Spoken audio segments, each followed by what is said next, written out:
My father passed away around 2 years ago now, and I had flown out to the Pacific Northwest to be at his deathbed, along with the rest of my family. So, I was the last one to arrive, and we began a 2-day-long vigil of sorts.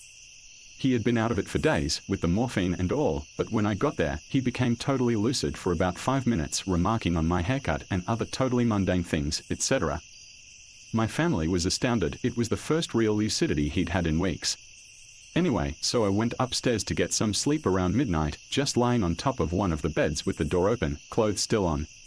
I was startled from a semi-sleep at 2:30 a.m. by the most horrendous scream I've ever heard in my life.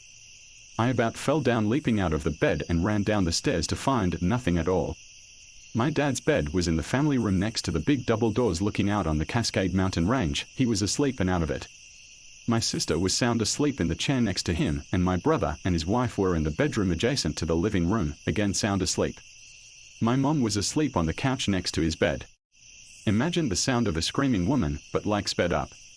It was a 5-second long sustained screech that cut off at the end, like someone played a recording of a scream but left out the beginning and end. It was long enough that it woke me up, and I was standing when it ended, so it was not a dream by any means. My first thought was that Dad was gone and my sister was screaming. She's not like that, but it's all I could think of.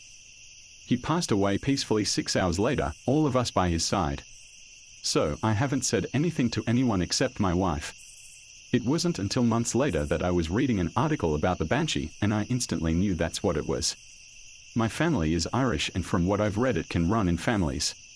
One of my cousins had a similar experience back in the 70s. I'd forgotten about that. If anyone else on this sub has ever heard a Banshee, I really want to know others' experiences.